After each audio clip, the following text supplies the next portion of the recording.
Kaya kung napansin niyo, kung napanood nyo pagdating ni Senator Bato doon sa plenaryo, di ba dumaan kay Tito Soto? Ang sama ng mukha ni Tito Soto, nakangiti siya pero alam nyo yung ngiti niya, ngiting aso mga kababayan. Alam nyo yung ngiting aso? Mga kababayan, ganon ang ngiti niya. Masaya siya na masama ang loob kasi nakita niyang dumating si Senator Bato de la Rosa. Yung pagkakapalitan na yun, dahil nga sa hindi nila inaasahan, Oo. sa aking palagay, nakapagbigay ng matinding Sama ng loob sa kanila. Na yun siguro ang dahilan kung bakit napakahirap tanggapin para sa kanila. Opo. Kagaya ng pinapaliwanag ko, bakit hindi mo matanggap pangkaraniwang nangyayari sa ganong klaseng institusyon?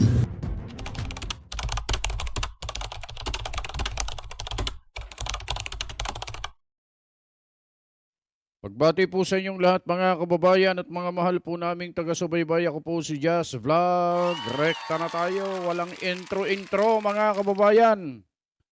Itong pagpapalit ng liderato sa Senado mula nung nakaraang mga araw ng Lunes mga kababayan, na dumating si Senator Bato de la Rosa ay napakarami na pong kaganapan mga kababayan.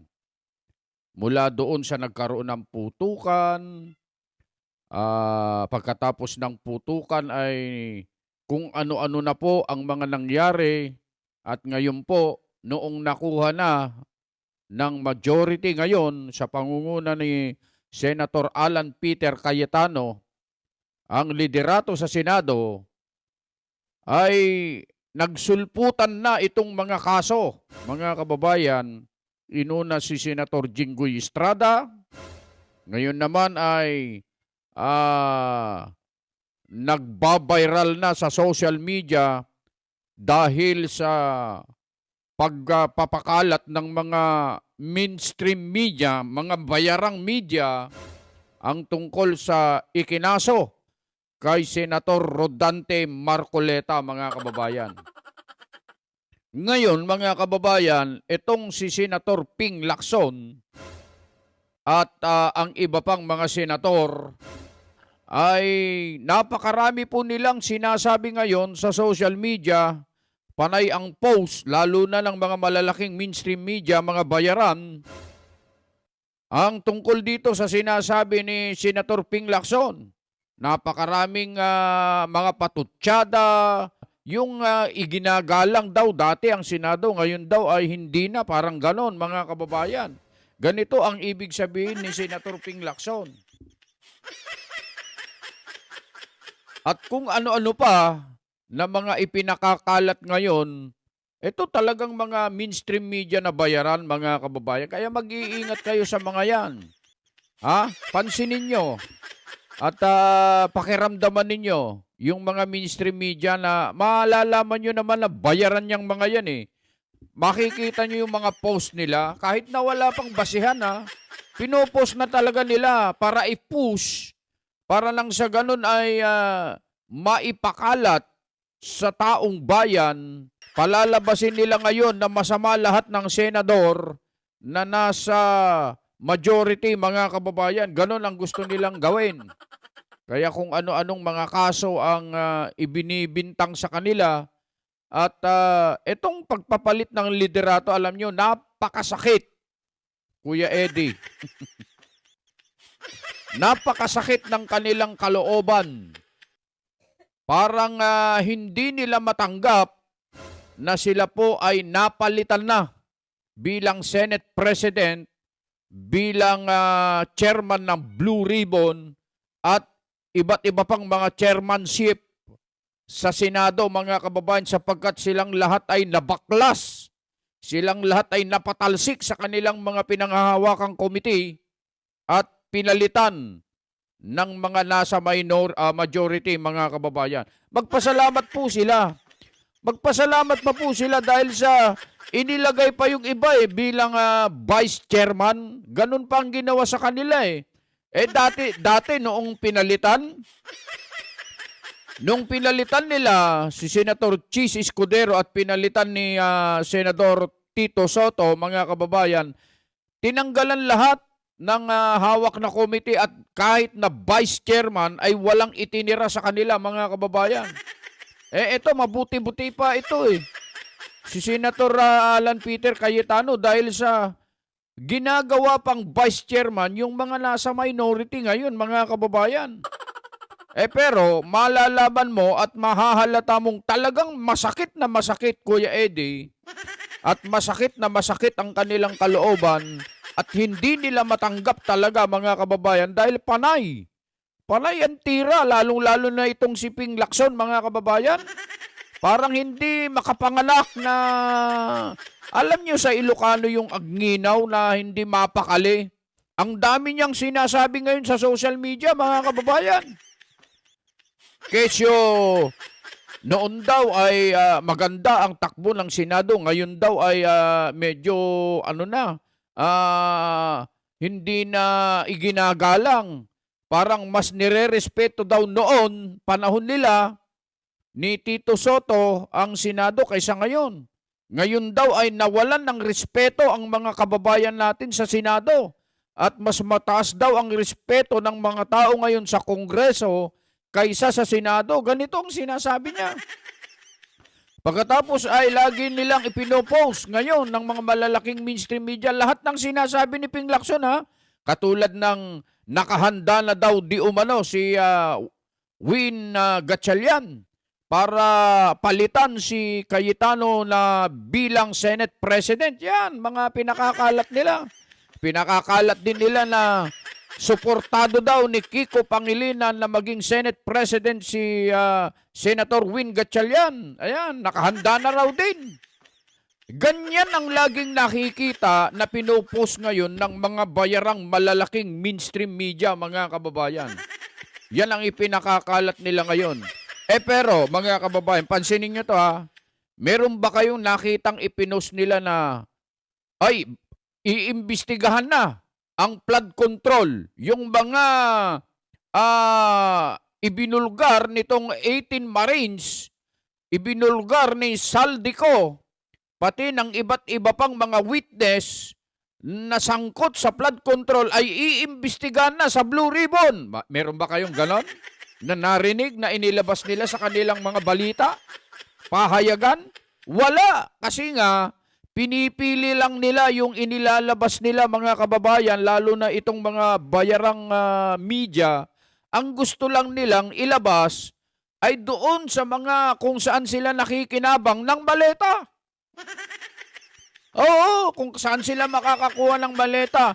Kaya puro kasiraan ng kabila ang kanilang inilalabas, mga kababayan. Wala kang makikita na inilalabas nila na para paboran yung mga nasa majority ngayon. Ang inilalabas, karamihan ng mga malalaking mainstream media, ng bayarang mainstream media, mga kababayan, ay pabor dito sa mga nasa minority, pabor sa mga nagbibigay sa kanila ng ayuda na mga maleta, at pabor sa kasalukuyang administrasyon, mga kababayan, para pabanguhin sila at pabahuin, pasamain ang nasa kabilang panig, mga kababayan. Yan ang nakikita natin. Sige, mga kababayan, mag-comment po kayo kung yung sinasabi natin totoo o hindi totoo, mga kababayan. Sabihin nyo dyan sa comment section. Kaya, yung nangyaring balasahan sa Senado, pagpapilit ng liderato, dapat bang ikasama ito ng loob ng kahit na sino mang senador, mga kababayan? Pakinggan natin itong paliwanag ni Senator Rodante Marcoleta tungkol dyan. Yan ba talaga ay nangyayari talaga yan? Dapat bang magalit, magkaroon ng sama ng loob ang isang senador pagka may mga ganitong palitan ng liderato? Eto, pakinggan natin ng sabay-sabay.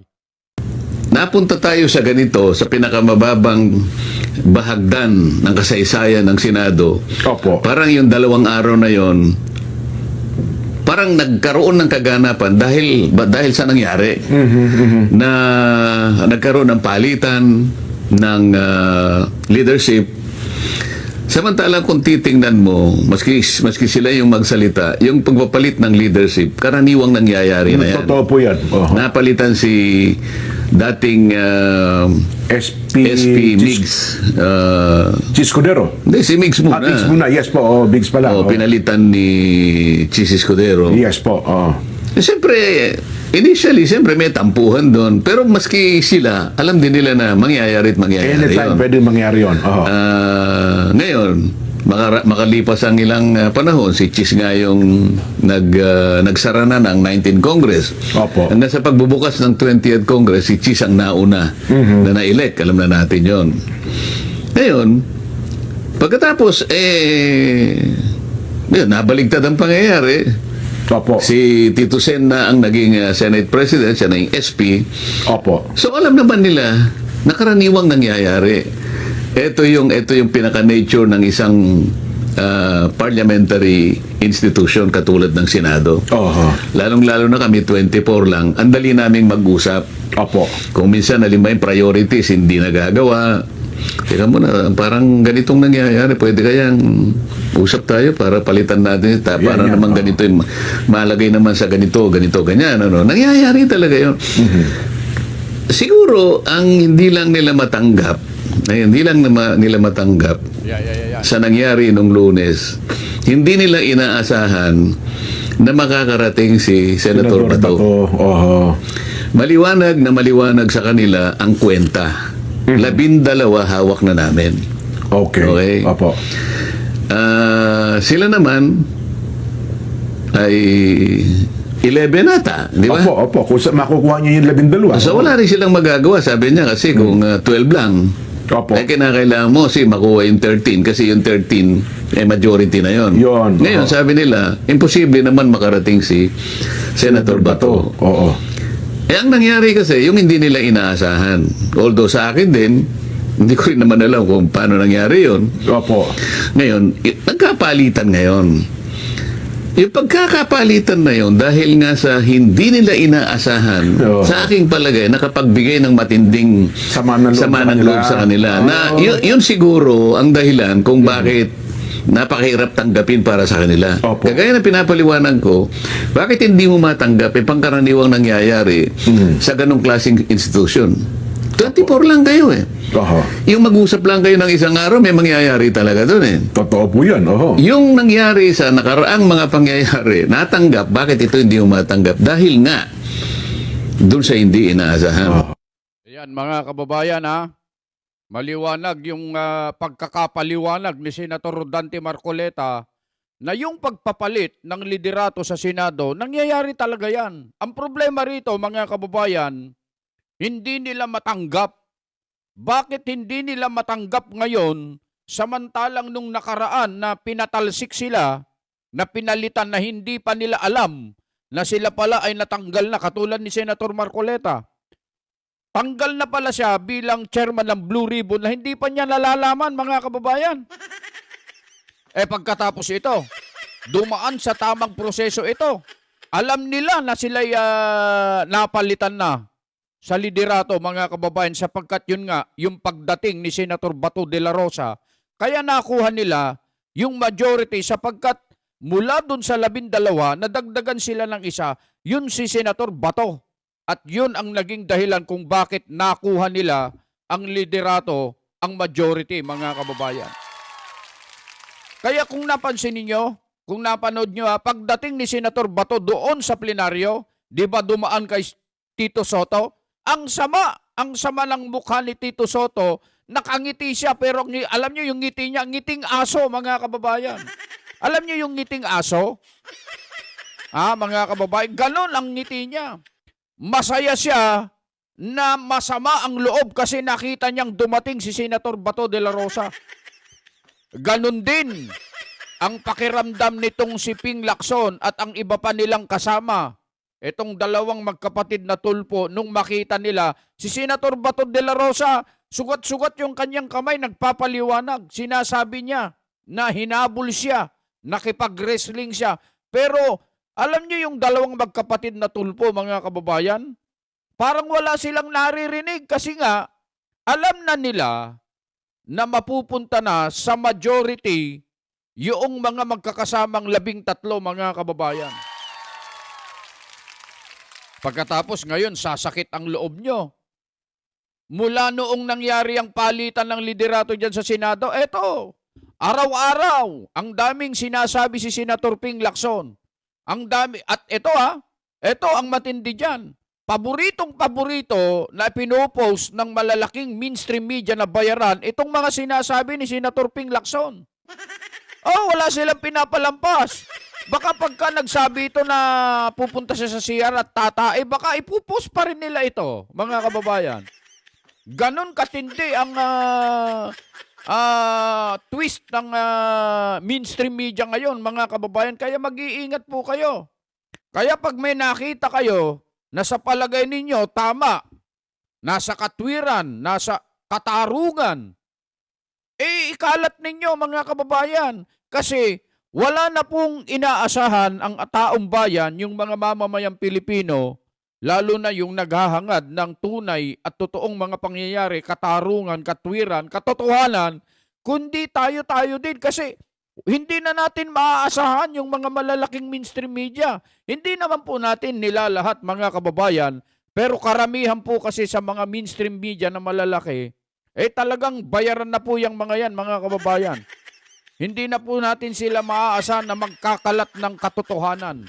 Kaya tayo na po ang magkakalat, tayo na pong magpaparating sa ating mga kapwa Pilipino sa mga tunay na mga nangyayari, sa mga tunay na kaganapan para makita nila kung ano yung totoo. At doon tayo sa totoo, mga kababayan. Hindi po makapag-move on itong siyam lang po ito, nadagdag lang yung dalawa, independent yung dalawa pero sumama na din sila kasi wala silang choice, mga kababayan. Kakasuhan sila pag hindi sila sumama. Itong 13 ito, dumaan sa matinding pananakot, pressure, pero naninindigan yung 13. Sana tuloy-tuloy yung kanilang paninindigan ng kanilang karapatan para nang sa ganun ay maging tuloy-tuloy, maging smooth yung takbo ng investigasyon dyan sa Senado, lalong-lalo na dyan sa flood control, pati yung nangyaring shooting incident dyan sa Senado, maimbestigan at lumabas ang katotohanan, mga kababayan. Ayun lang, mga kababayan, ang aming maibabahagi ngayong araw sa inyo at sana po itong content na ito ay i-share nyo para nang sa ganon mapanood ng ating mga kababayan. At kung kayo po ay hindi pa nakasubscribe sa ating munting programa, mag-subscribe na rin po kayo at i-hit nyo na rin yung notification bell para updated kayo sa mga videos na i-upload natin sa mga susunod. I-like nyo na din, mga kababayan. Ang inyong lingkod, Just Vlog, lagi pong bumabati po sa inyo. Saan man po kayo naroroon, ano man ang inyong ginagawa, lagi po kayong mag-iingat.